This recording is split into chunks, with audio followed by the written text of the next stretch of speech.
I have on my heart to remind you that He cares about you. We're kicking things off in 1 Peter 5. And in 1 Peter 5, verse 6, it's written, "Therefore humble yourselves, demote and lower yourselves in your own estimation under the mighty hand of God, that in due time He may exalt you. But then casting the whole of your care, all of your anxieties, all of your worries, all of your concerns, once and for all, on Him." And then He gives a reason, for He cares for you affectionately and He cares about you watchfully. So in this week, I was taking a look at my boy, and it struck me how intensely he trusts me. And I thought to myself, why? Why does he trust me this much? And it dawned on me, the Holy Spirit talking to me, saying that because I care about him, it's easy for him to trust me. And so his realization, whether it is in a conscious level or a subconscious level, that I care about him, enables him to trust me. And it's the same with us and God. If we can understand that He cares for us, if we can grasp that in any level, then it's going to be easy to trust Him. Now, if you go take a look at that little word care there, the Greek word is malay. And it's a word in the Greek with a lot of depth. So first up, it means caring, but it also means concern. And so it means that God is not only caring for you, but He's invested in your well-being. He is concerned about it being that it going well with you. It means He's not only watching us, but He's paying attention to us. He's watching with an intention to intervene. He's watching with an intention to provide, to be there when things go wrong. It's very much the same as taking, it would be the same as me taking my 4-year-old to the beach and then looking after him. I mean, is he in the water? Yes. Is he safe? Yes. But I'm watching him, and I'm watching him with an intent to keep on making sure that he is going to be okay. And that, and I mean, I'm aware of danger on his behalf, because he's not able to be aware of danger. It also means taking appropriate action and thoughtful action in response. So if I see that he's going too deep into the water, then I'll call him back out of the water. Or if he's so deep that he can't make it back, then I'll go fetch him. So it's about God being concerned about you. Yeah, so He's paying attention. Not only that, but it involves the meaning of divine care, about God Himself being involved in this. It's not just somebody or something caring for you, it's God Himself caring for you. The word Malay is the same word that gets used when the disciples are in the storm in the boat, and Jesus is sleeping. Now you've got Jesus being exactly where He's supposed to be and understanding that He's supposed to be there. He's asleep. Then the disciples is there in the boat with Him, exactly where they need to be. But not understanding that they are exactly where they need to be, and they are panicked. And that's when they wake Him up and they say, "Lord, don't you Malay that we are perishing? Don't you care?"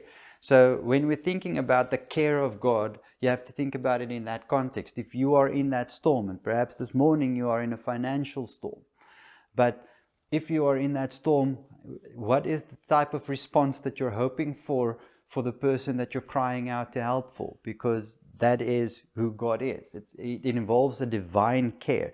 So God Himself is deeply concerned about and involved in the well-being of His creatures. And now it extends wider than simply man, but well-being involves your happiness, and it involves your health, and it involves your prosperity. But He's interested in that.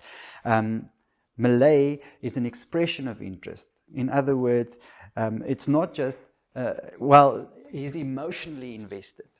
He's emotionally invested in what He is imparting into you. He's emotionally invested in the care that he gets to you. It makes me think about that verse on Isaiah where He says, "Can a woman forget a newborn child? It's not possible. But even if that was possible, then it wouldn't be possible for him to forget about you. Why? Because he's interested in you. It's more than just a mechanical concern. It's not him just carrying out responsibilities as God. It's not just him saying, well, I am the same yesterday, today, and forever, and I said I would look after you, so now I look after you. No, his heart is in it. And so he rejoices over you in singing in the process. But it also speaks to being active, and even proactive. So it's beyond just a passive observation. He's not just watching you. He's not just writing down what you're doing in life. He's watching you so that he can do something about it, so that he can plan about, and so that he can provide. So it's a provision or an action that he takes. He makes sure that he puts in place so that concerns can be addressed on your behalf. That's part of the care here. And not only that, but it involves compassionate providence. Now, so in this context, what you can think about is God's compassion extends to birds and flowers. If you think about it, if He so cares for the birds of the air, and they don't reap and they don't sow, how much more will He look after you, because He is invested in you. And if He so clothes the flowers of the fields, then how much more will He clothe you? It's that level. But then Him saying that, reminding us that we are above flowers and birds in His esteem. All right, so what is man that you think of him? Psalm 8. You've made him a little lower than a heavenly being, or an Elohim, a little lower than God. So we are godly beings. So he's saying, He's got compassion towards the whole of His creation, but so much more towards us, who are the crown of creation. It's involved in that. So, but the providence, and then so there's an emphasis on God's care and His compassion. Then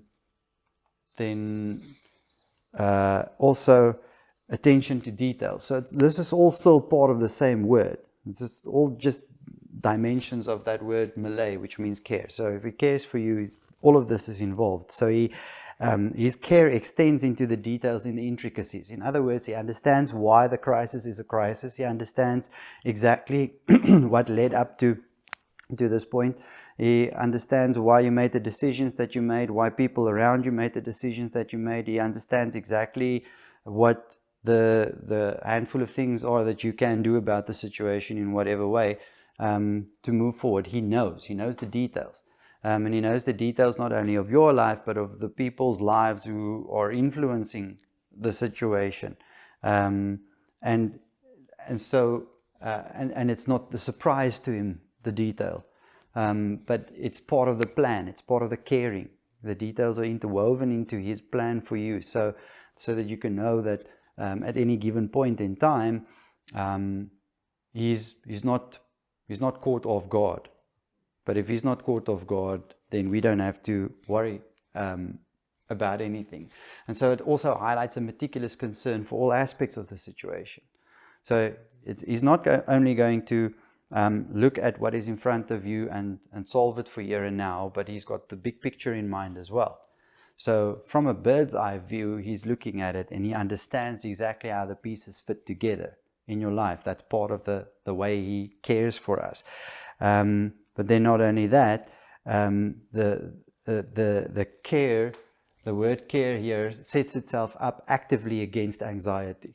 It's absolutely anti-anxiety. So there's built into this word this reassurance that God is in control, and because God is in control, we can be relieved from worries and we can be relieved from burdens. That's the whole idea. Him caring for us means that we can stop worrying. Him caring for us means that we can let go of the burden. So cast your burden, and all who are weary, come to me. All who are heavy laden and burdened, because I am going to give you rest. I believe that's what you're going to be talking about, come to think of it. All right. And finally, it also involves empathy. So empathy and compassion.